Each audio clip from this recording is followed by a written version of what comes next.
Okay, how's everyone doing? Good? Good? Good? Very good? Excellent.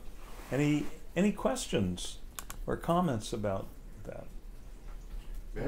You know, I need to put some light on in this part of the room so I can see you all. May I get a drink of water right quick? Yeah, sure. Right. We can always be comfortable. You're thirsty,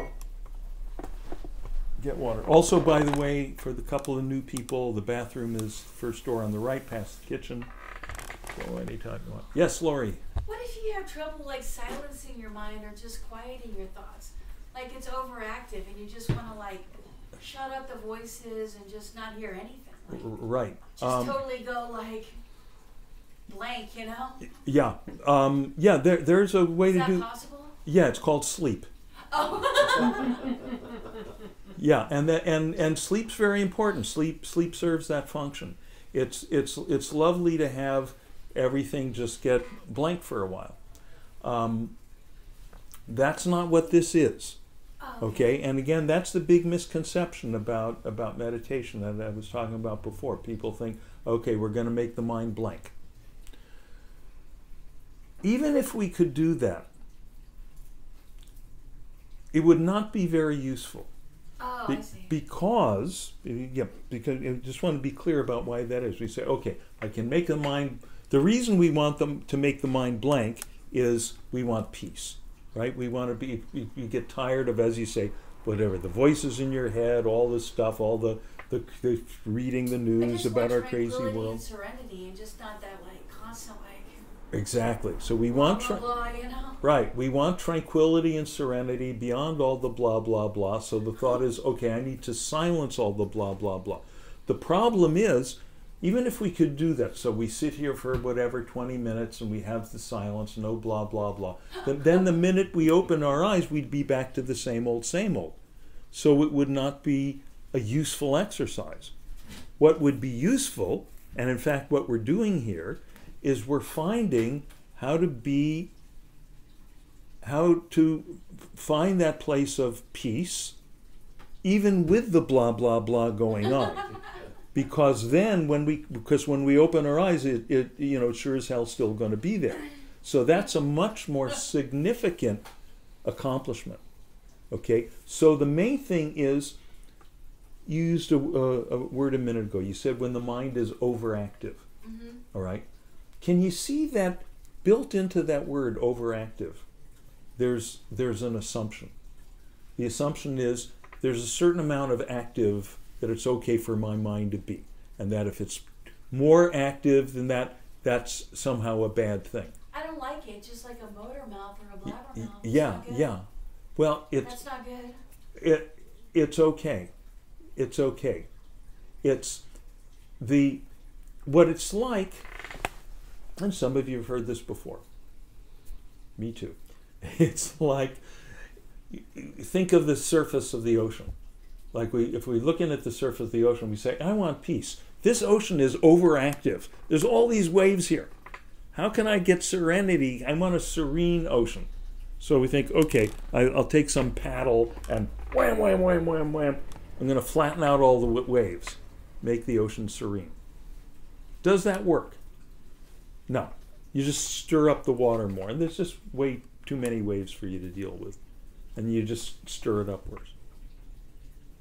The bad news is you can't do that. The good news is you don't have to. All you have to do is sink a foot or two below the surface.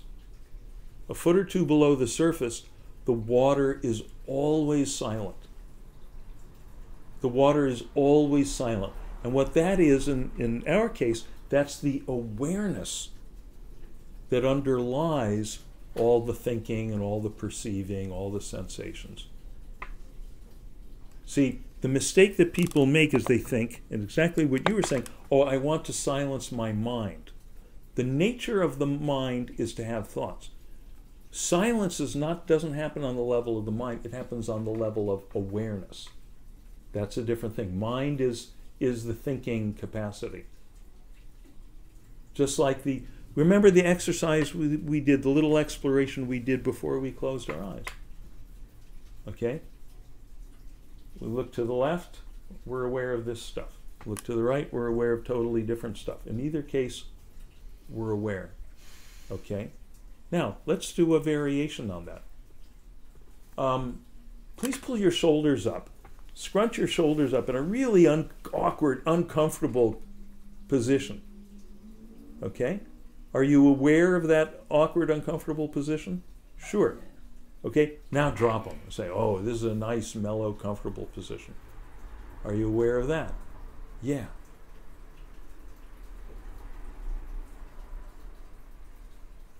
And so we might think, oh, this position of the shoulders, this is where the good stuff is. And sure, if you've got a choice, go for this. But here's something interesting. Scrunch up one of your shoulders and leave the other one down. So notice we can be aware of the uncomfortable, awkward scrunched shoulder and the nice, mellow, dropped shoulder at the same time. Awareness is not touched by any of those things. That's the stuff we're exploring. That's the stuff that's always there. And but it's the background of all our experiences. And our attention over a lifetime we've had a lifetime of practice of having our attention get caught up by all the stuff in the foreground. And so naturally we keep trying to manipulate the foreground and get it to be nice to us and get it to be nice and peaceful and tranquil. It's never gonna. Of course we do common sense things. You know, if there's some, you know, we make all the best choices that we can, that we're just on a practical level. But beyond that, what this is about is tuning in to that silent, perfect, sky-like awareness that's behind all of it.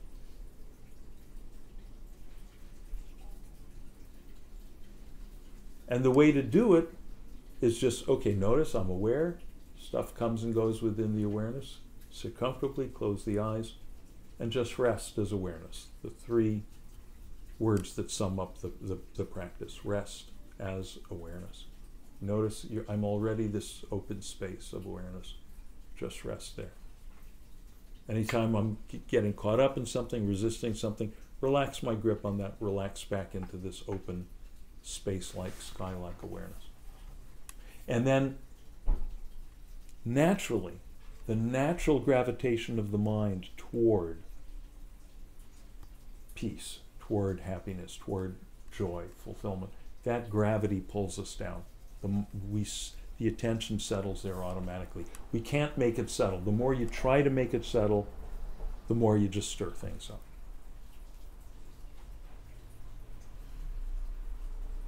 Okay, is that? Yeah, are you hearing that? Yeah. Hearing that? I Yeah. want to be sedate and quiet. Yeah. Well, you're I want getting. to quiet down my overactive thought process. Yeah. Yeah. Well, there is some settling down of thought process that happens in that natural process. You know, as we sometimes in the course of 10, 15, 20 minutes of meditation, and then also more long term. The mind does start functioning in a quieter way. Like you can have a car where the engine runs hot, and where, when you stop at the red light and the engine, you ever notice that some cars, the engine is idling at a very high level, making a lot of sound, and then some they're really nicely tuned and it purrs very quietly. And then you get a Prius, it makes no sound at all when it's at the red light. And that does happen over time, but you just stay with the practice. And I know, you're in a particular situation where your mind generates more noisy stuff than for a lot of people. I understand that. But I just love that you keep showing up here on Tuesdays, and hopefully you're doing this practice at home. And the more with continued practice, it'll become more settled. The mind become, Yeah, I don't like all that negativity. Yeah. It's not good. It'll go away. You think it'll go away? Yeah, it'll become less. I hope so. It'll become less. And you continue to do the other common sense things that you need to do to take care of yourself, to take care of your mind and your body. Good. What else? What else from other people? I got a question. Yes. Yeah, you said awareness always is that correct? Mm-hmm. What about when you're sleeping? Mm-hmm. Are you aware that you're sleeping? Yes. That's in the advanced course. Okay. Okay. But let me quote one of my favorite teachers that some of you know about, Rupert Spira, who said, let me remember how he said this. He said, sleep is not the absence of awareness, it's the awareness of absence. Okay. Now, that's pretty steep. That's a pretty steep expression. And that's one of these things that makes more and more sense to you experientially as you continue to practice. All this stuff unfolds experientially. Don't believe anything I say. Don't, it all, as the Buddha said, come and see. Ehi passiko, in the Buddhist language, the language of Pali. Come and see. Ehi passiko. Scientific method. Try, if for some reason you feel drawn to these practices, try them out, see what happens. And one of the things that people do notice over time is that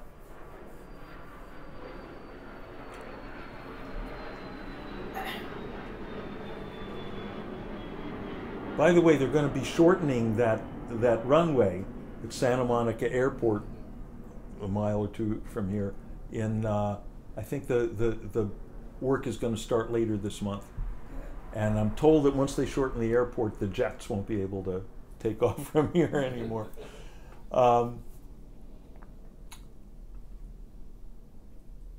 So it does become more and more clear that, awareness really is the silent backdrop of all experience, not just in the waking state, but waking, dreaming, and deep sleep, dreamless sleep. Okay? But again, don't take my word for it. Just notice, we can, the most obvious the most obvious field for us to do this investigation at first is in the waking state, right? And not just when we're sitting and meditating, but it's good to start kind of inquiring, just gently inquire, just gently look. When you're, when you were driving over here tonight or walking or biking or however you got here, were you aware? Were you aware? Was there, when you were 7 years old, playing on the jungle gym, at school, were you aware? Yeah. Now, maybe you weren't aware that you were aware. That's the thing that's changing here. We're getting tuned into that silence, that silent backdrop, the same silence, which is the awareness aware of playing on the jungle gym when you were 7. That same silence is the backdrop of the experience of hearing my voice right now. Okay. Again, don't take my word for it, but just is there some sense of, there's some continuity there, like that same silence is the thread, that the vein that runs through all my experience. There's been something unchanging that's been the witness of this whole movie called my life. There's been a screen behind the movie. Everything in the movie changes, but the screen is just there. And I kept looking for peace in the movie itself. But the movie, sometimes there's going to be peaceful scenes, sometimes there's going to be, shoot 'em up scenes. That's the way it is. That's life. That's the movie we call life. But the real peace is the screen. Now, if we identify as a character in the movie, which most of us do, I'm that Dean character. You're that David character. There's that Alan character. They interact in these ways. And it's natural that, most people identify, they think, okay, I'm this body, it's got a name, It was born at a certain time. It's got to, oh shit, it's got to die at a certain point. I hate that. Okay. But interestingly enough, when we think of all the most enlightened people, when we think of the Buddha, when we think of Jesus, when we think of Sri Ramana, some of the other people whose pictures are up here, one thing we know about them is that even if we don't know much about them, somehow we know, they didn't have a lot of anxiety about death. Right?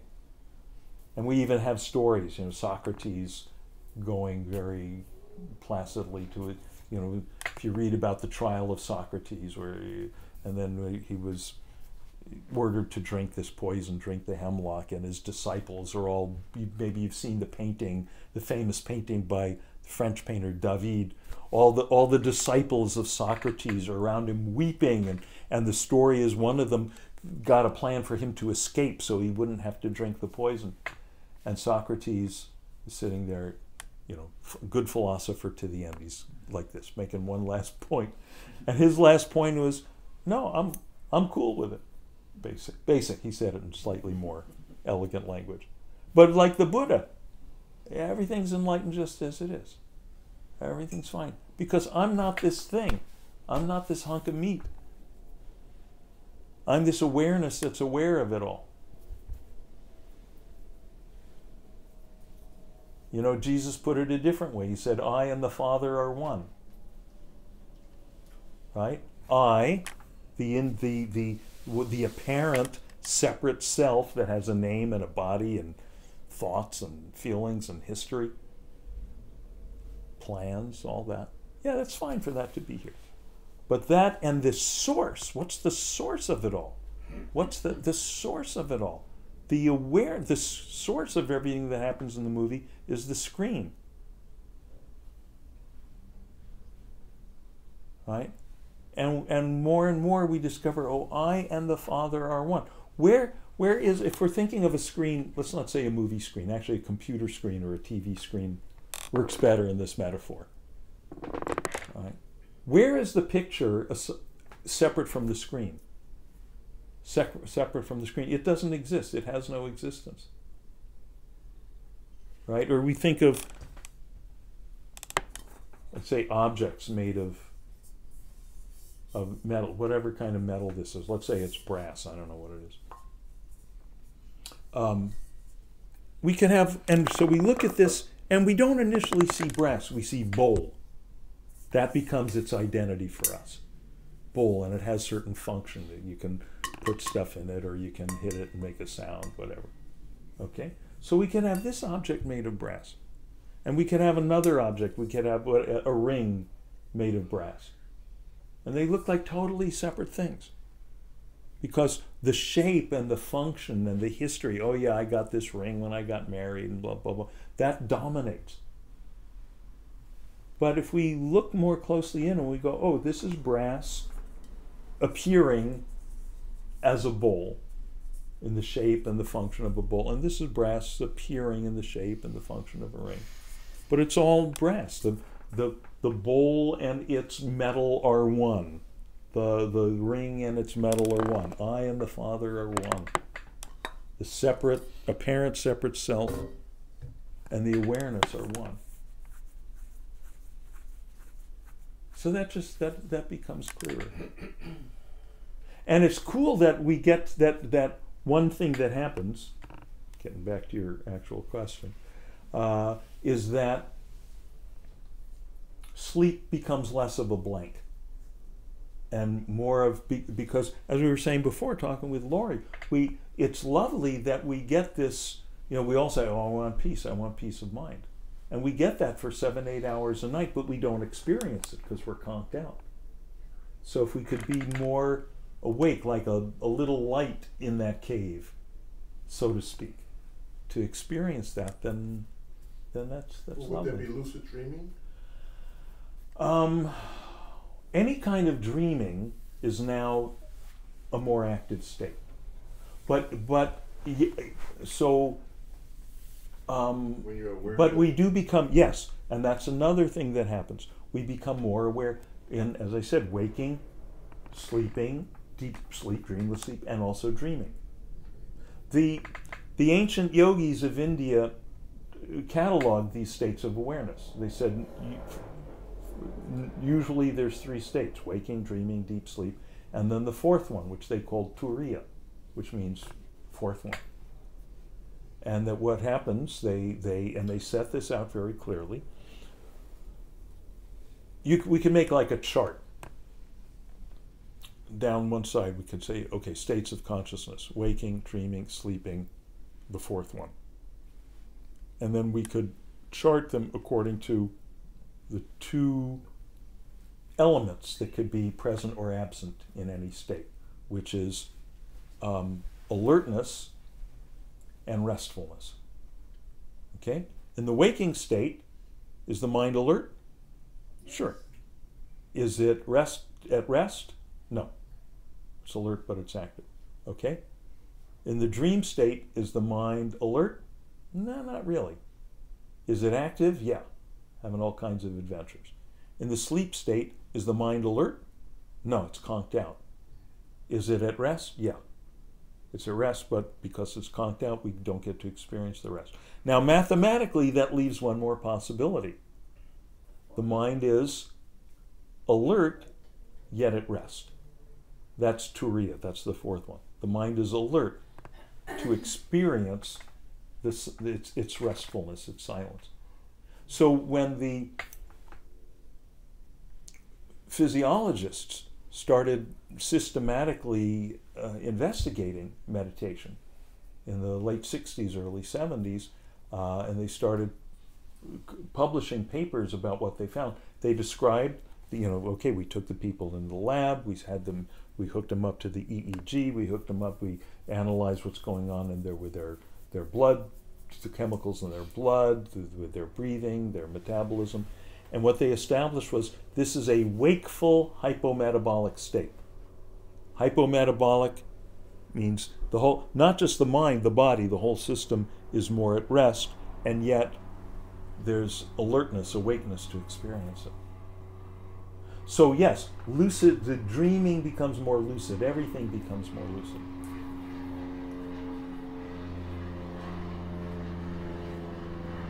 And in fact, in some of the traditions, and you may be aware of this, in some of the traditions, you're encouraged to kind of, when you go to sleep at night, have some intention to be more alert in the sleeping and dreaming. Sometimes just having an intention, just knowing that there's a possibility, can be useful like that. And then also there's very specific, there's some kind of advanced meditative techniques. I've got some of them in my books, actually, some particular techniques for kind of as you're going into that cave of sleep, taking a little flashlight there with you. So you start more actively using that time in bed to cultivate awakening.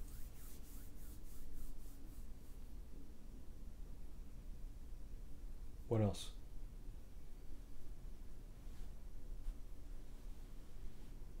Oh, before I forget, I wanted to mention, once again, I mentioned this last time,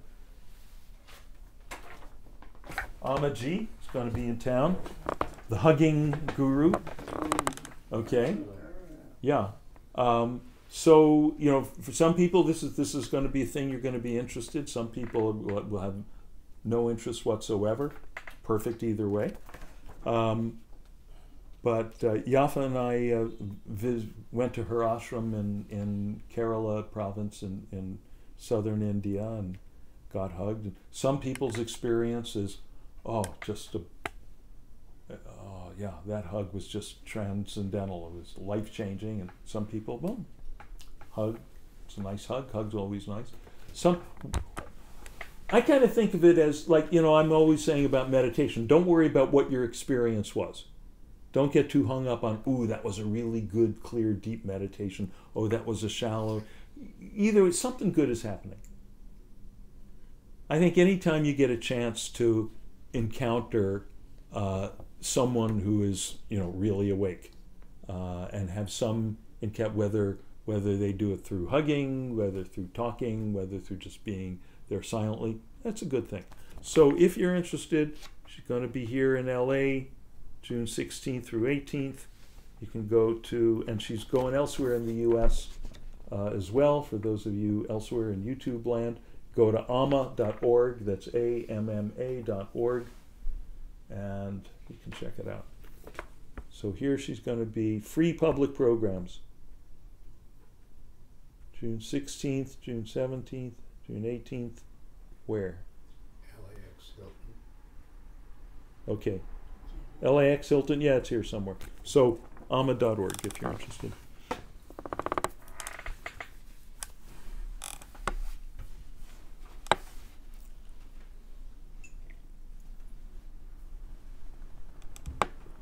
I was having a conversation with a friend the other day. I'm trying to remember how this came up.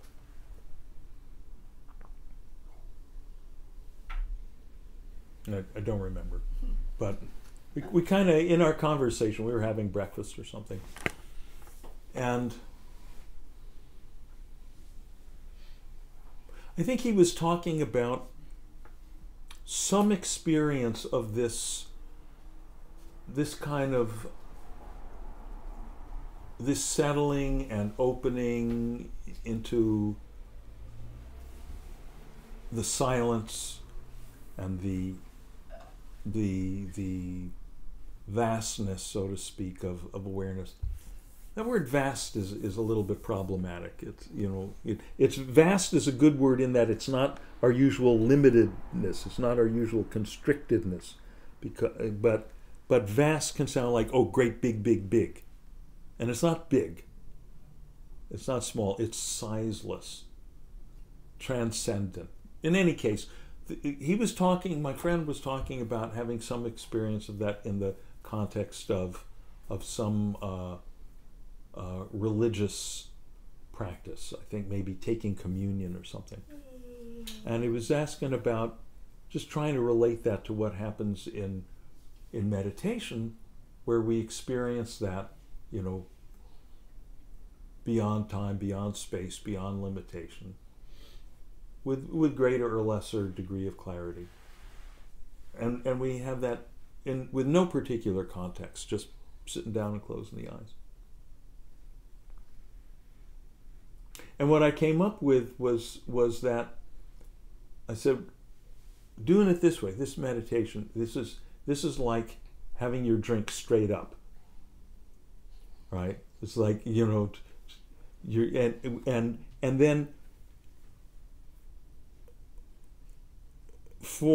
then when you have it in the context of something, oh, I get that, I get some of that when I take communion, or when I go to the Passover Seder, or when I play golf, or when I go surfing, that's like a mixed drink. It's like a mixed drink. The active ingredient, the good stuff, the hard stuff, is still there, but there's a little something else, a little something extra that makes it maybe easier for it to go down, or maybe more attractive to people, because some people will be attracted to this flavor or that. I can't talk too much about this because I don't drink, but right, I guess some people will be attracted to margaritas. I've seen people drink those. Okay, so you like salt on the rim of your thing, or limes, or whatever. So you tend to get more attracted by some of those extra ingredients. Okay, great, nothing wrong with it. And it gets more people in the tent. Great. But can you also see the potential danger, or at least the potential confusion there? Can you see that we can start getting confused about, well, what's really getting you off here? Are you getting, if you're starting to feel better and looser and, What's is it is it the salt and the lime that's getting you high? No, no, that's just the right. But can you see how easy it is would be to mix that up? Right, right. And in a yeah, Considering it as an on-ramp. For yeah, example, surfing as an on-ramp. right, Or for me, the ocean, it's being diving. right. It's So such a powerful metaphor. right. So here we're mixing metaphors here. But yeah, that's a favorite metaphor of mine. All those things are fine as on ramps. I like on ramp because that makes it clear that yeah, it's useful, but don't stay on the on ramp forever. Use it to get to the diamond lane, get to the express lane ASAP. Okay. I think in particular with the history of religion is largely the history of people getting stuck on the on-ramp. Right? Very largely. Yeah. Very largely. Now, at the same time, religion has a lot of other lovely uses. When I was just with my Aunt Esther, we were with her on Friday, we had to have dinner early because she was going to go to shul. She was going to go to temple. And that's her. She's been doing that all her life. She's 95. She's got community there. She's got friends there. And I've gone to other people's churches and temples to see the way people, in the best of circumstances, the way they care for each other and support each other. It's lovely. It's lovely. And you've got the traditions and you sing the stuff together. It's great. But as far as the essence is concerned, which is opening to the transcendent, opening to the sublime, to the infinite, it's very easy for that to get lost. It's very easy. After a while, the drink can get so watered down, it's a Shirley Temple. Okay? All we got is the flavoring. And we've lost and in the worst of the worst circumstances, it's like a poisonous drink. When religion starts to become a pretext for just awfulness, just being awful to yourself, awful to your, when it become, when people within the, when the religious leaders are, whatever, sexually abusing children, which turns out happens in all of them. All of them. In all of them. No one's got a monopoly on that. And, or when your religion becomes a pretext for tribalism. It becomes us versus them. Right. And I don't have to tell you about that. Open up a newspaper and there's just plenty of that going on. But I think that there's some useful perspective in that. That what attracts people to religions. Again, there's the community and the singing and the taking care of each other, and it's the Friday potluck or whatever it is. It's great. Sunday potluck. It's great. It's great. If that's your thing. But the other thing is because people are drawn to the transcendent. They're drawn, even without knowing it, because you can't not be drawn to that because that's yourself. That's your home. That's you. It's what you are. It's becoming aware of awareness. It's becoming awake to this space of peace, which everyone's looking for it. Everyone's looking for peace, fulfillment, happiness in every moment, and looking every place except for where it is, which is the nature of the looker. We keep looking for it in all these objects and events that we're aware of, rather than, it's right here, the nature of awareness itself. Like shining our little flashlight. Where is it? Where is it? Where is it? Oh, it's in the light. It's the flashlight. Just rest in that light. Which is way more convenient than if it were going to be in some outer circumstance, because outer circumstances are always changing. We can't control them. And I really think every religion, somewhere in its founding, somewhere it's in its beginning, there's someone having that. One of my teachers once described, he said, okay, here's the history of religion in a nutshell. A guy was sitting in a tomato patch one day, and he experienced transcendence. 500 years later, people are sitting around in tomato patches, you know, singing songs about the great tomato. Wearing little tomato, waiting for it to happen to them. Figure, hey, tomato patch is the place. Wearing little, you know, sacred tomatoes on a chain around their neck, right? Getting into arguments with the potato people, right? The stupid potato heads.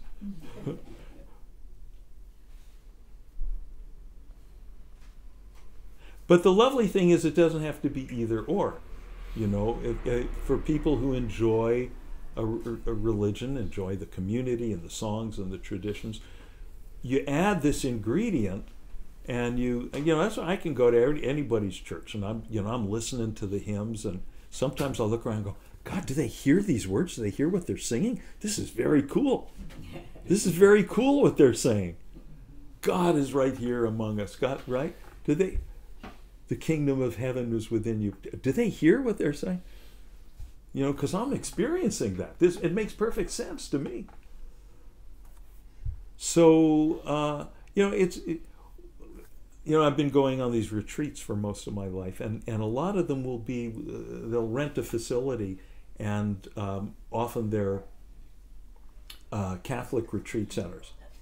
Maggie, my late first wife, used to say, the Catholics have all the best real estate.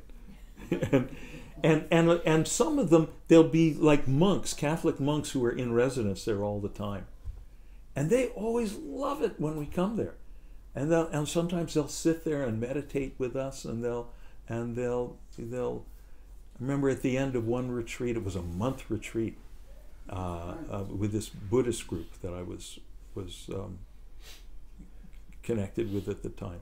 And at the end, these Dominican monks who ran the joint, they showed up, they came at the end, and they said, we just want you to know, this whole month we've been praying for you to have a good retreat. We've been meditating along with you. And that was lovely. It was great. Yeah. Question, we were talking about religions, and each one is a different on-ramp to the same express thing. I like that. Now, indigenous groups. Yeah. And by the way, not just religions, but as we say, it could be surfing, playing golf, working in your garden, you know. Especially for a lot of people, any activity that's kind of soothing, maybe has a kind of a repetitiousness to it or a rhythm to it. You don't have to think too much. Knitting. I remember years ago, I was working in this meditation center in New Orleans, and we'd have all this office work to do. And my favorite job was, we'd have these pamphlets, and I had to rubber stamp. Remember rubber stamps? I had to rubber stamp the address of the meditation center on the pamphlets. Right? Oh, you got the stamp pad with the ink on it. Next. Next. Great. Yeah, I'm sorry, Alan. Well, I'm just saying, you know, there's meditation and prayer. Some of the indigenous, especially in the Americas, use entheogenic plant substances to obtain an altered state of consciousness, and I think that's becoming a matter of emphasis again in places like Denver and Oakland, which legalized mushrooms and peyote and and marijuana. So maybe there's a biochemical element to these altered transcendent states. Yeah. You know, it's a big subject, and we're 30 seconds out from cookie time. It's a big subject. Let's talk more about this next time, okay? So remind me if you can be here in 2 weeks. Remind me. Otherwise, someone else remind me, and then you can watch it on YouTube. Oh, I'll make a point. Okay, good. But in the meantime, over the next 2 weeks, just so as far as I'm concerned, no need to rush out and start, taking shrooms or anything. We got a lot of very enlightened people who did that without any herbal assistance.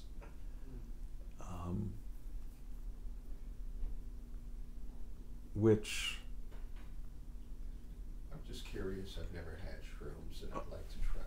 Are you not concerned that you might damage your mind? Oh, you break a few chromosomes? No, I'm not. Okay, let's no. It's 9 on the dot, and cookie time is safe. That's our ritual here. So really, we'll talk more about this next time. Okay, and it's a rich and somewhat tricky area. Yes. It is. So let's make a point of talking about that next time. So may all beings swiftly realize their true nature. Boundless, perfect, flawless awareness, beingness, beyond time and space, beyond beginning and ending, beyond suffering. And thus, may every being find peace, and may peace prevail everywhere. Loka samasta Sukhino bhavantu. Loka samasta Sukhino bhavantu. Loka samasta Sukhino bhavantu. Om Shanti Shanti Shanti.